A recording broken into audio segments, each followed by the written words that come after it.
Hey guys, Kamronni is the name, and today Super Mario Sunshine is the game. Last time we took on the beginning of Gelato Beach, and in this episode we're going to be heading back there to get some more work done.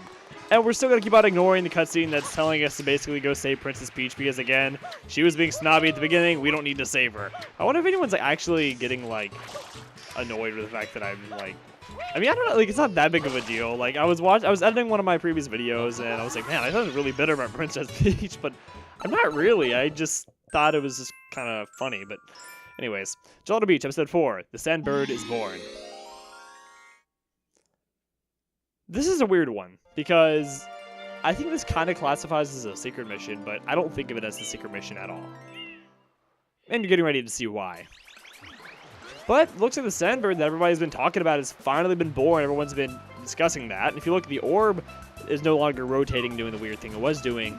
It's just staying still now. And there's this really big, I guess, crack is the best term for it, in the metal where the egg was being held.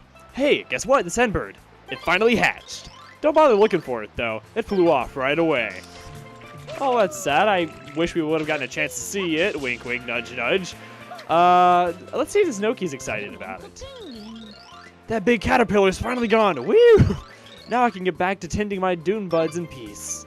Oh, well, I'm so glad. I didn't know that these were yours. That's really cool. I thought they were just part of the beach. I thought that was just part of the natural vegetation. But hey, I'm really glad to hear that you're going to be able to keep those up now. Noki's live a peaceful life. And once we go to, I guess, where they're originated from, you'll see what I mean. They do live a very peaceful life. This guy seems very happy about the egg hatching. It hatched! The legendary Sandbird is born! It broke the tower and flew away. That was unexpected. I mean, oh, yeah, breaking the tower. I mean, but, were you trying to keep it trapped in there? I mean, what did you expect to happen? The store is closed today for family playtime. When my son slides down, I'm going to throw him back up. But he doesn't seem to be coming down at all. Whoa! I didn't know he would do that. Holy cow! He throws you all the way up here? I didn't know that. That's amazing. I was getting ready to climb up here myself. That is so neat. Oh, I'm guessing this is your son. I want to slide down and dive onto that platform down there. I think I might be able to bounce him there right into that hole. Oh, okay, so that is your father down there. I'm guessing you're the mother. This kid keeps talking about jumping into that hole down there. It isn't just unsafe, it's impossible, huh? You can do it? Okay, so that's not your kid. Okay, that's fine. I have a little Noki. And the Noki actually looks like a baby. It doesn't look like it's a smaller version of an adult. You know, I was a pretty wild child back in my day. Even so, I find myself yelling at the kids to quiet down! Okay. Well, alright, lady. Well, if you do slide, oh, and don't press A to mess it up, you'll go ahead and bounce that trampoline, and then you'll bounce right on in here. And you technically don't even need that trampoline to get in here. You can just spin, jump, and find your way in. But yeah, here's a Sandbird with some really peaceful, nice music. It looks like our objective is to collect these 8 red coins. Well, you'll only find 7 on the bird. And I remember my first time playing it, and every now and then, if I haven't played this game in a while, I'm like, where's the 8th coin? And then I remember that the 8th coin is saved for later. And you'll see where it is, but don't be alarmed. There's only 7 that are actually here on the Sandbird. There's a 1-up that if you're quick enough, you can get it. There's also a blue coin, or I can't remember if it's 1 or 2 that are floating around. I believe it's 2. There's some blue coins floating around as well for you to grab. So feel free to be my guest to go ahead and grab those now. But as for me, I'm going to be saving it for later because I want to have all the blue coins being obtained in one segment. So yeah, that being said, what the Sandbird's eventually going to do this little rotation right here to where it flies horizontally. Be very careful with this. You don't want to go sliding off the bird. That would just be really sad. And also, you can move the camera out quite a bit to get a full view of the Sandbird, which is really cool. I kind of wish it was more lifelike, but it is really cool. I mean, this is a very creative mission. I got to give Nintendo props for this. This mission stands out very much in this entire game. It's very, very different. There's nothing else quite exactly like it. So, it's kind of like a secret mission, but it's not your typical platforming adventure. It's really interesting. I wonder who came up with this concept and why. It's just very different from everything else that's in this game. If you look around, you see some other pillars in the distance that we can't actually go to. At least I don't believe so. Yeah, you can. I'm gonna go ahead and say you can. I don't know how you get that far over. But hey, it's nice scenery. And you look and there's just clouds everywhere. It looks really cool, actually. Yeah. So, anyways, here's a final 8th red coin. Mario's making a really dopey face right now. That's incredible. Okay. Alright, shine.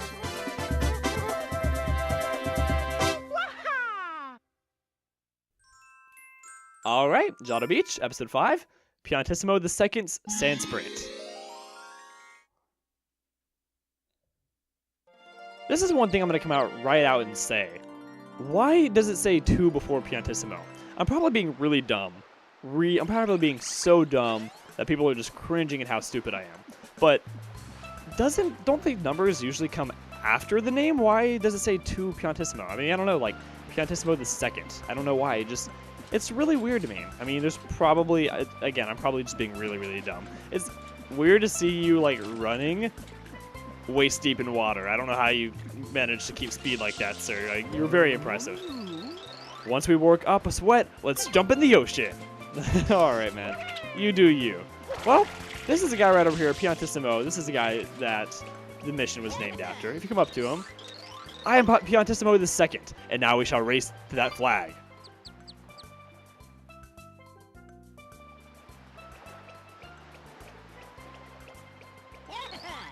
It is a race to the finish flag, and only one can triumph. By the way, the current record is 35 seconds. Are you at the ready? Think it's set, and go! Yeah, so the flag is the finish mark, and that's where we gotta beat him. Now, as much as I would love to kind of follow the path that he takes, I'm gonna go ahead and cheat a little bit, or not really cheat, but just go ahead and do my own thing and get up here as quick as I possibly can. I could probably find a way to get up here quicker, but to me, this works really, really well. 18 seconds, not a bad time at all. And he's going to take almost twice that time. He'll run up the side right up here. And if you are running up right here, this is a really cool thing you can do. Is if you die, you end up running up the hill really, really fast. If you're like neck and neck with him, that's a tip I guess I have for you. Phew, whew, ah, you're pretty good. You have some speed. You have grown ever so slightly in my esteem. Slightly.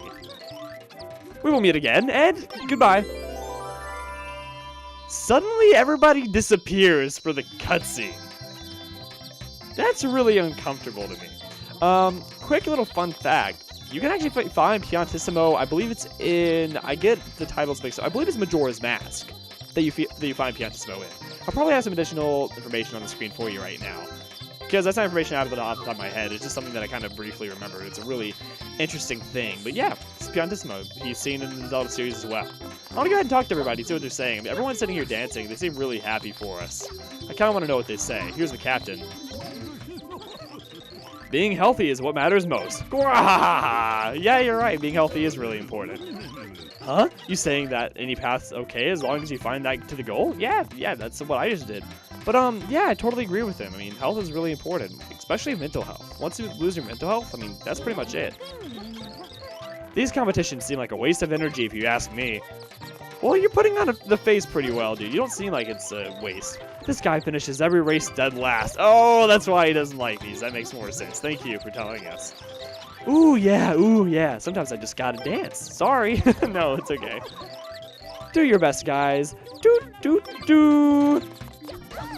Oh, I didn't mean to jump on you. Oh, you're the shades guy again, right? Are you gonna offer your shades to me?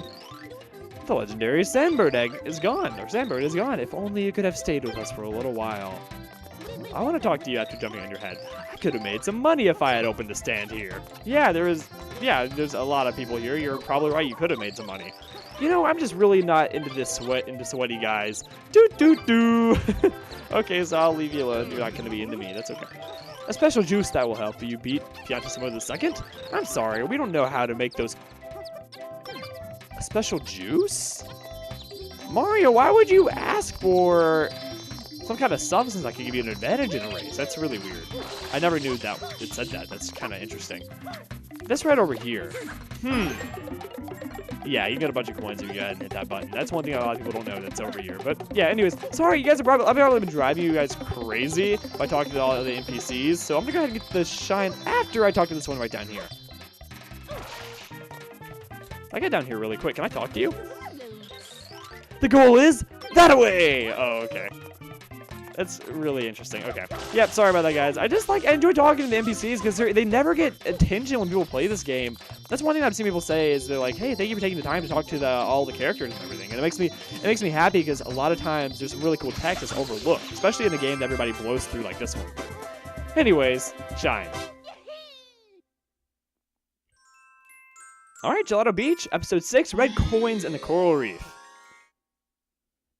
Going back to what I was talking about a few seconds ago, it might take me a little bit longer. It's taking me a little bit longer to get these shines than most people, but it's because I'm taking the time to kind of explore a little bit. So I hope you guys don't mind. Most people don't seem like they're minding me taking time talking to people rather than just getting the shines as fast as I can. Anyways, right over here, you have red cataquacks. Now here's the thing. Blue cataquacks will throw you up into the air and they will deal you any damage. So the red cataquacks, if they throw you up into the air, they'll deal you 1 damage. So I'm going to kind of stick away from them. But the reason why I don't like calling them red cataquacks or that enemy up there that was on top of the mirrors is that, to me, these are red cataquacks. But those are different enemies right up there. This is called Plagenimos. I forget the name. Name going up on the screen right now. I put it up on the screen a few episodes ago. It's weird because to me, these are red cataquacks, but they're different from what was up there. So I'll call those that name that I put up on the screen. And those are red cataquacks. Anyways, so red coins in the coral reef. It seems like our objective is pretty clear. There's red coins in the coral reef for us to collect. I'm kind of glad that they put into that they had like this kind of side area over here because this is really off, separate from everything else, and it's really pretty. And I'm kind of glad that they included this because instead of just putting like the red coins in the main area as everything else, they kind of have like a little other area for you to take care of. And it's nice not just have to wander around the same main area that you've been wandering around anyways. But at the same time, not to say that I don't like the way red coin missions have been done, because it's really nice to be able to take the time and get a closer look at an area that most people usually blow through. So that's a really good thing that I like about the red coin missions in Super Mario Sunshine. They do a good job of forcing you to slow down a little bit and kind of look at the area. So that's 3 out of 8. You're going to find 2 that are swimming around. I already got one of the ones that's swimming around, but the annoying thing about them, prime example right here, they'll swim into the coral reef. And actually, as you pursue one, they'll take a different path from the school of fish that they're swimming with, and they'll go in a completely different direction altogether. So they actually can be pretty difficult to catch, these red coins. So, in fact, it looked like it kind of went into that rock and disappeared. Actually, I think it's right over here now. It's coming through here. Maybe.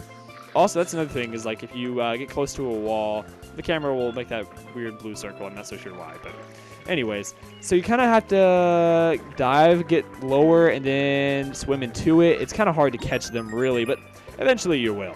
Some people find it easier, myself included, is if you move the camera underwater. It's less like looking through the light bending in the water, and it makes it a little bit more clear and easy for you to see where the red coins are. So that's 4 out of 8. Our next one is right down here. And I gotta say, this is really pretty. I wish the colors were a little bit more vibrant, but I mean, hey, it's still really pretty. I'm glad they included a coral reef in this game. You know, I mean, it makes sense, of course, but you know, they really included a lot of nice scenery in this game. I mean, and they did a good job of accomplishing, you know, kind of like, I guess, like a tropical Mario in a sense, you know? I'm really hoping that one day they'll make a Super Mario Sunshine 2. It's something that a lot of people talk about, but I really still hold hopes. I think it would sell really well, but that's 7 out of 8. Where is that final red coin? Okay, right over here. Wow, I wasn't far from it at all. I'm not trying to dive, game. I just want to... Well, actually, now I'm trying to dive. Different kind of dive, though. Dive into the water, not just dive and belly flop. Dive like normal people is what I was trying to do. Okay. And where is that? Oh, right over there.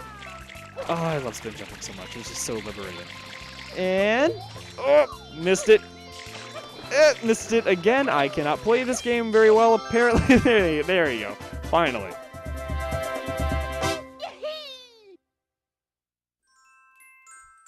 Alright, Gelato Beach, episode 7 is Shadow Mario. After him. It's him again.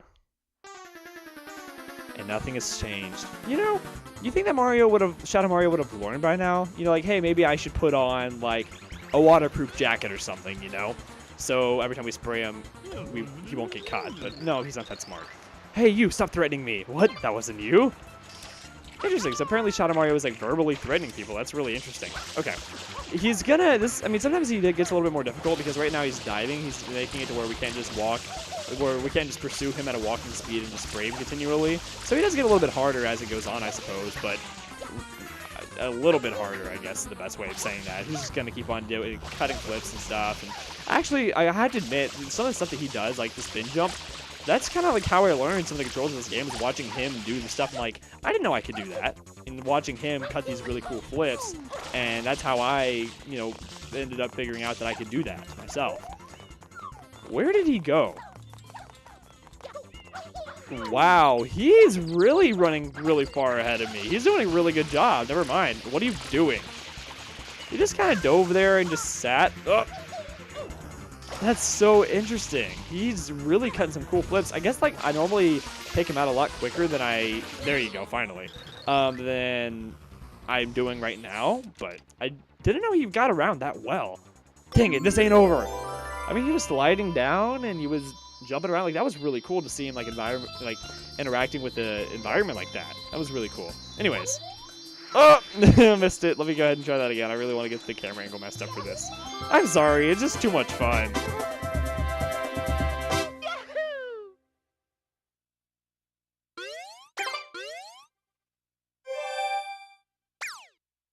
All right, well, we've gotten 4 shines in this episode. I would say that's a pretty good number. And I'm going to keep on ignoring that turtle rope. But we're going to actually be going to that pretty soon. Probably not in the next episode. Most likely the one after that. Maybe. Not quite so sure. It all depends on how things play out. But that's going to be it for this episode. Next time, let's play some Mario Sunshine. We're going to head back to Gelato Beach and take on the final episode of the area, the Watermelon Festival. I'm Kamronni. Thank you guys for watching, and I'll see you guys back here next time. Goodbye, guys.